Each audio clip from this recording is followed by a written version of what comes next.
The sun rises here not as a gentle awakening, but as a silent, blazing fire. It spills across the horizon, painting the vast savanna in shades of ochre and burnt orange.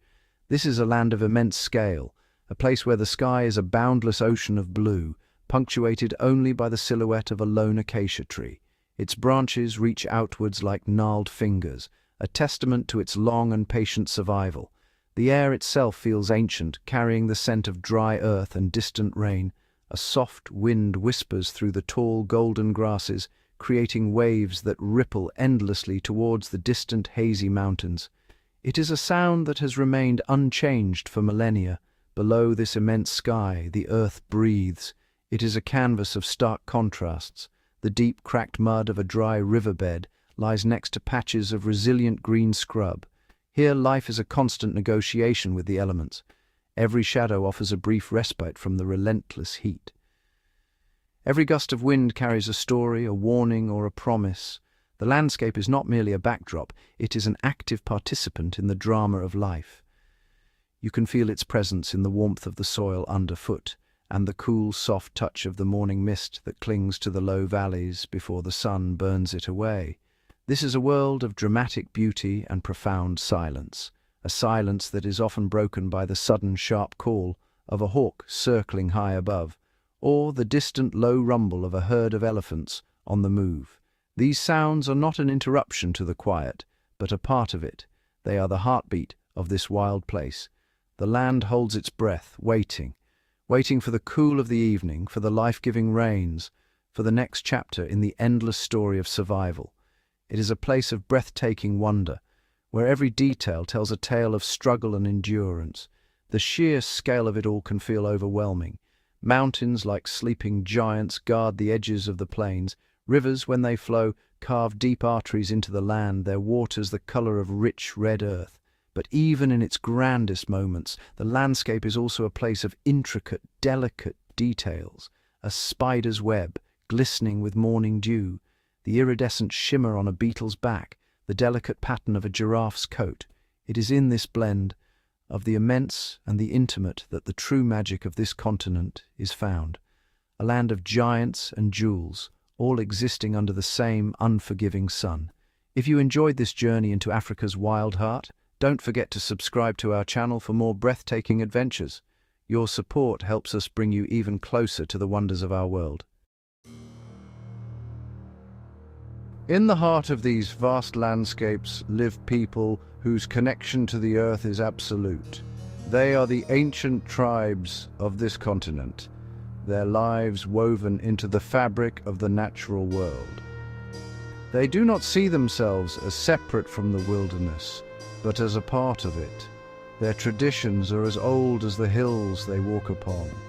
Their knowledge of the land is not written in books, but carried in stories, in songs, and in the quiet wisdom passed down through countless generations.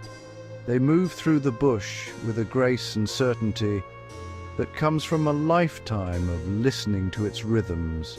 These are people of incredible resilience. Their survival depends on a deep and respectful understanding of their environment. They can read the signs of the earth like an open page, a bent twig, a faint track in the dust, the cry of a particular bird. Each holds a specific meaning. This knowledge is their greatest tool.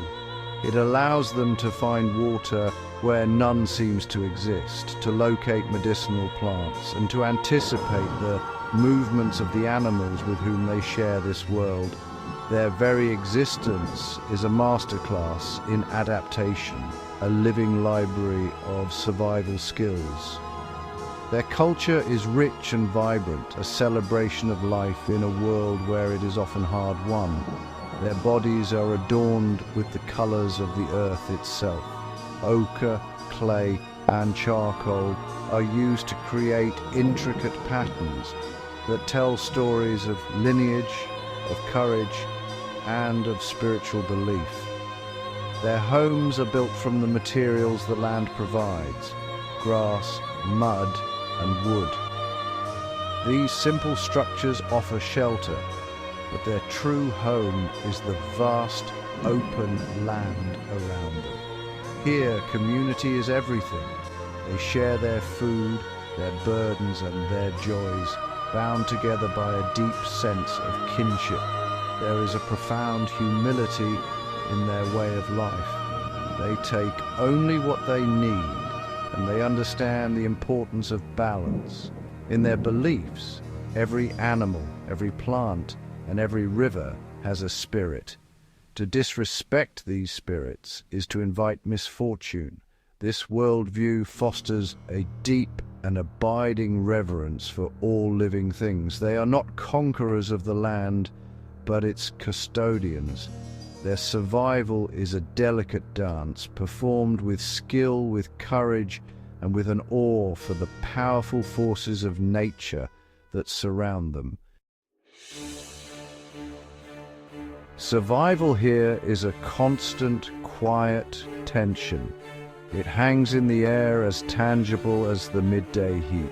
The line between hunter and hunted is thin, often blurred. For the tribes who live here, every journey into the bush is a calculated risk. The same land that provides them with food and water is also home to some of the world's most formidable predators. A rustle in the tall grass is never ignored. A distant roar in the night is a stark reminder of the power that lurks in the darkness. The silence of the wilderness is rarely empty. It is filled with unseen eyes. The relationship between people and wildlife is one of deep, mutual respect, born from generations of close proximity. The tribes know the habits of the great cats, the temperament of the elephant herds, and the cunning of the hyena.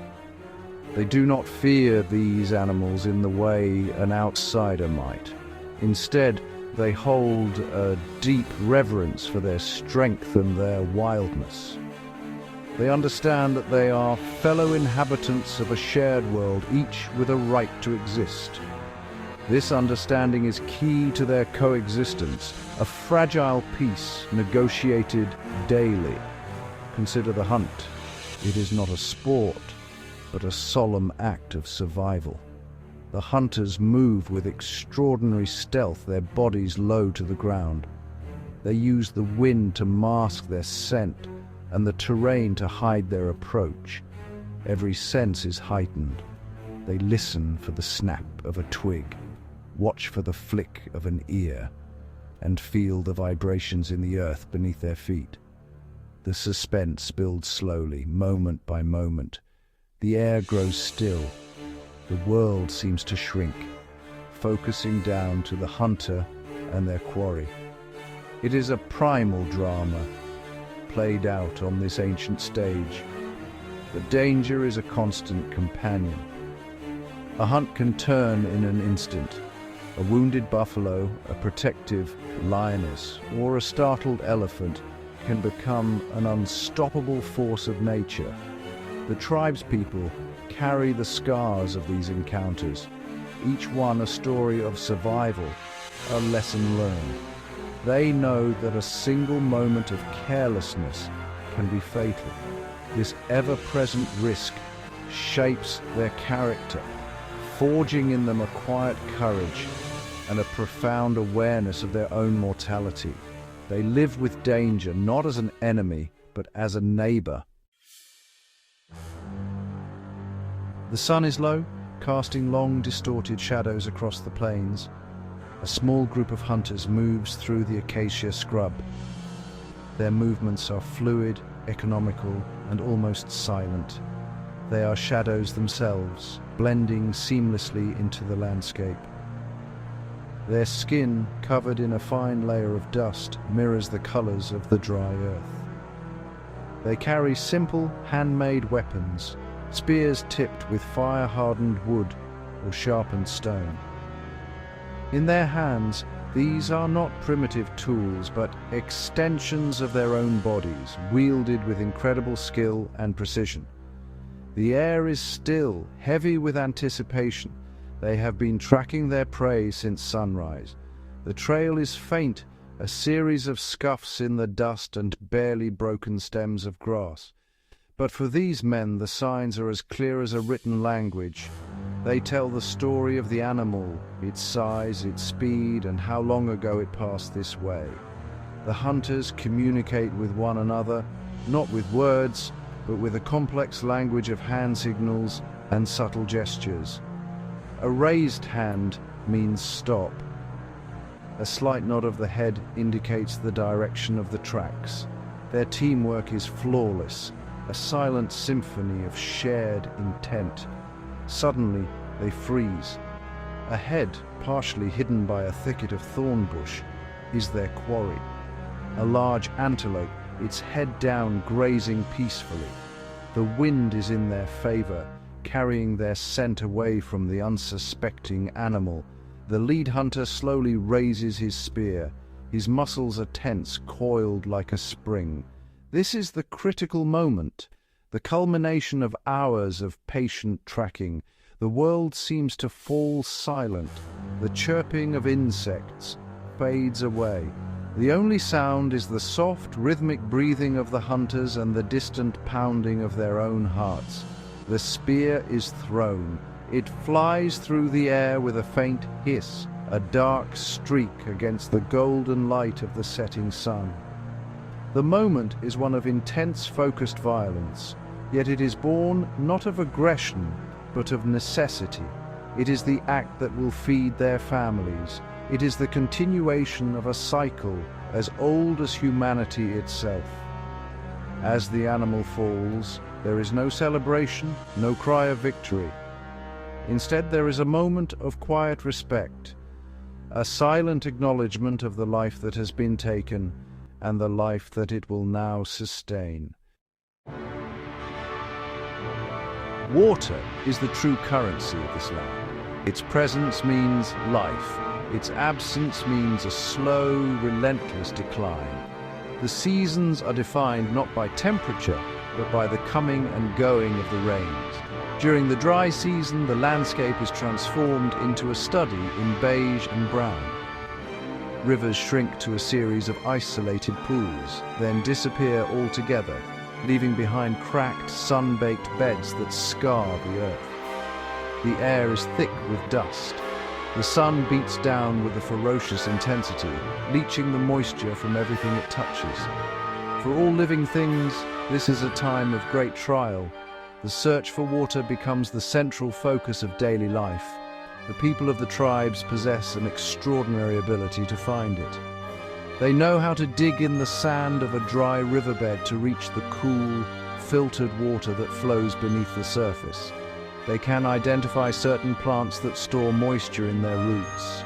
They even watch the behavior of animals, knowing that the baboons and the birds will often lead them to hidden springs or secret seeps in the rocks. This knowledge is a sacred inheritance, the key to surviving the great thirst. The few remaining waterholes become focal points of intense drama. Here, all the inhabitants of the savannah must come together. Herds of zebra, wildebeest, and gazelle gather nervously at the water's edge. They are cautious, their senses on high alert, for they know that where there is prey, predators will not be far behind. Lions and leopards often lie in ambush in the surrounding thickets, waiting patiently for an opportunity. The air is thick with a palpable tension, a fragile truce between the desperate need to drink and the ever-present fear of death. For the people, collecting water is also a perilous task. They must share these vital resources with the most dangerous animals on the continent. A trip to the river can mean a close encounter with a territorial hippopotamus or a crocodile lurking just beneath the surface. They approach the water with extreme caution, their eyes scanning the banks and the murky depths. It is a daily gamble, a necessary risk taken to sustain their families. The cool, life-giving water is a prize won through courage and a deep practical knowledge of the dangers that guard it. In this immense and unforgiving land, life exists in a state of delicate equilibrium. It is a world of breathtaking beauty and sudden, brutal violence, of profound peace and constant underlying tension. The relationship between the people and the wildlife is the very heart of this balance. It is not a simple story of man versus nature. It is a far more complex and intimate dance of survival, a story of coexistence forged in the crucible of necessity.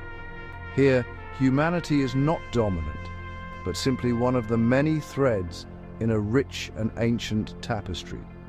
The survival of the tribes is a testament to the power of adaptation and the depth of their ancestral knowledge. They have learned to live not by conquering the wild, but by listening to it, respecting it, and understanding its intricate laws. They are a living link to a past that much of the world has forgotten, a time when humanity's place in the natural order was one of humility and interdependence. Their way of life offers a profound lesson that true strength is found not in dominion, but in harmony. But this fragile harmony is under threat.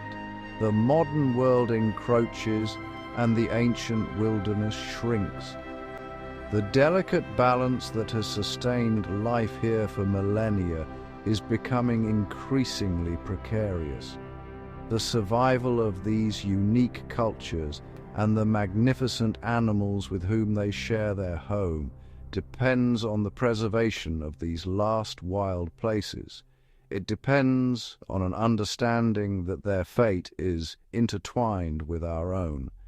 Their world is a mirror reflecting a fundamental truth about our planet's health. To witness this world is to be filled with a sense of wonder and profound respect. It is to understand that the earth does not belong to us, but that we belong to it. The whispering wind, the patient hunter, the vigilant herd, they all tell the same story. It is a story of life's incredible tenacity, of its intricate connections, and of the fragile, beautiful, and sometimes dangerous harmony that allows it to flourish.